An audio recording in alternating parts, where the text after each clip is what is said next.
الحمد لله رب العالمين والصلاة والسلام على رسوله الأمين صدق الله مولانا العظيم وصدق رسوله النبي الكريم أما بعد لا أقسم بهذا البلد وأنت حل بهذا البلد ووالد وما ولد میں قسم کھاتا ہوں اس شہر مکہ کی اے پیغمبر صلی اللہ علیہ وسلم جس میں آپ مقیم ہیں، وَهَذَا الْبَلَدِ الْأَمِينَ اور اس امن والے شہر کی۔ انسان جب سوچتا ہے کہ میں ایک کام کروں گا، اس کے لیے ہمیں بڑی زرخیز زمین کی ضرورت پڑتی ہے اور وہاں کے پڑھے لکھے ہوئے لوگوں کی ضرورت پڑتی ہے تاکہ اس کام کو اچھے انجام تک پہنچایا جائے۔ اسی طریقے سے جب ہم خالق کائنات اللہ رب العزت کے بارے میں سوچتے ہیں تو ہماری سوچوں سے کتنا دور ہے وہ۔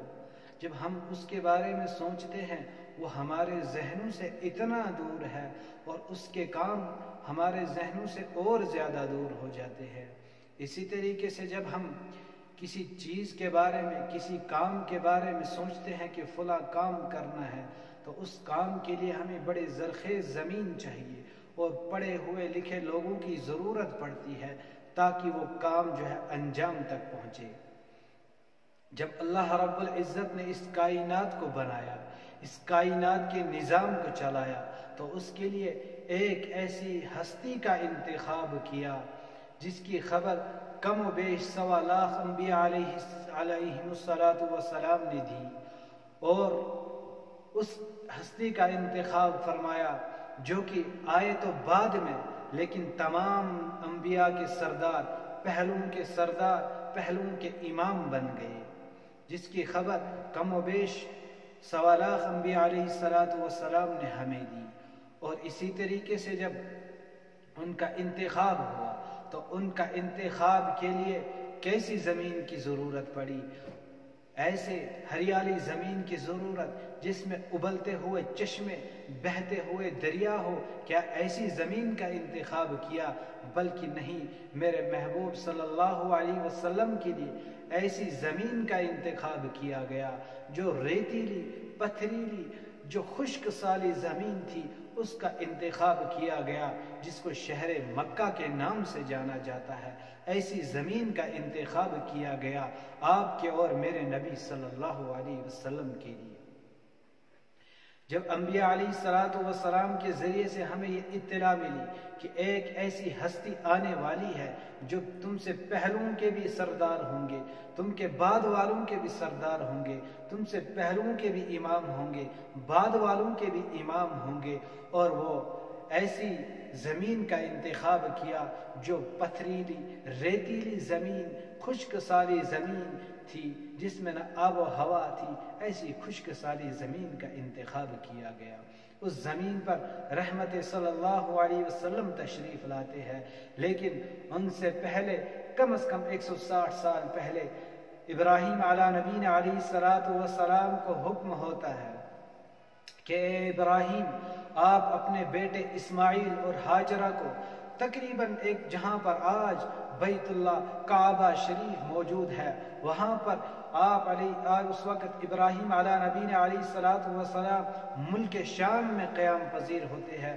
ان کو حکم ہوتا ہے اے ابراہیم، آپ چل دیجئے، تقریباً 1500 کلومیٹر کا سفر طے کرتے ہیں اور ساتھ میں تھوڑا سا ستو اور پانی ساتھ میں لے چلتے ہیں۔ ابراہیم علیہ نبینا علیہ السلام ہاجرہ اور اپنے دودھ پیتے ہوئے بیٹے کو اس بیابان جنگل میں چھوڑ دیتے ہیں۔ کعبے سے ہٹ کر تھوڑی سی یہ جگہ موجود ہے صفا مروہ کے درمیان، وہاں پر چھوڑ دیتے ہیں۔ تو تاریخی روایت میں ہے کہ ابراہیم علیہ نبینا علیہ السلام نے ان کو وہاں پر چھوڑ دیا، تھوڑا پانی وانی ستو وتو کچھ ساتھ میں تھا، جب وہ ختم ہو گیا ابراہیم علیہ نبینا علیہ السلام نے ان کو وہاں پر چھوڑا، خاموشی کے ساتھ آگے چل پڑے۔ تو ہاجرہ ان کے پیچھے چلتی ہوئی کہتی ہے آپ ہمیں یہاں چھوڑ رہے ہیں، نہ یہاں بستی ہے، نہ یہاں پانی ہے، نہ کھانے پینے کی کوئی چیز ہے۔ تھوڑی دور تک جب ہاجرہ علیہ السلام ان کے ساتھ چلی تو معلوم ہوا، پھر حاجرہ علیہ السلام خود ہی کہتی ہے کیا یہ اللہ کی طرف سے ہے؟ تو ابراہیم علیہ نبینا علیہ السلام کہتے ہیں ہاں یہ اللہ کی طرف سے ہے۔ تو وہاں پر ان کو چھوڑتے ہیں، تو ابراہیم علیہ نبینا علیہ السلام واپس ملک شام چلے جاتے ہیں، اور اب وہاں پر ماں بیٹا دونوں موجود ہے، نہ پینے کی کوئی چیز موجود ہے، نہ کھانے کی کوئی چیز موجود ہے، جو ساتھ میں تھا وہ ختم ہو گیا۔ اب یہاں پر کڑا امتحان شروع ہو گیا حاجرہ علیہ السلام کا۔ حاجرہ علیہ السلام کہتی ہے کہ جب یہ میرے رب کی طرف سے امتحان ہے تو اس نے ہمارے لیے پانی کا انتظام بھی کیا ہوگا، پھر ہمیں وہ پانی دکھتا کیوں نہیں؟ حاجرہ علیہ السلام نے بچے کو پہاڑیوں کے درمیان، صفا و مروہ پہاڑی کے درمیان رکھ دیا، اور حاجرہ علیہ السلام جب بچہ آخری سانس لینے کو پہنچا، پانی موجود نہیں ہے، صفا کی پہاڑی پر چلتی ہے، بچہ غائب ہو جاتا ہے، ماں کی ممتا جاگ اٹھتی ہے، واپس آ جاتی ہے، دوڑ کر بچے کو دیکھتی ہے، پھر مروہ کی پہاڑی پر چڑھتی ہے، بچہ غائب ہو جاتا ہے۔ اسی طریقے سے 7 چکر لگاتی ہیں۔ 7ویں چکر پر جبریل امی علیہ السلام آسمان سے تشریف لاتے ہیں، اور جہاں پر اسماعیل علیہ نبینا علیہ السلام چھوٹے بچے آخری سانس لینے کو ہوتے ہیں، وہاں پر اپنا پر مارتے ہیں، وہاں سے زمزم کا کنواں جاری ہو جاتا ہے۔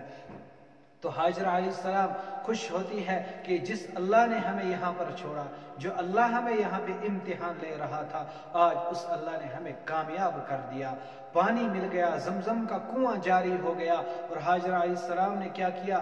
سائیڈوں میں سے تھوڑے سے پتھر باندھ دیے، مٹی اپنے انداز میں کس طریقے سے باندھ دیا تاکہ یہ پانی جو ہے، پینے کا پانی جو ہے، ضائع نہ ہو جائے۔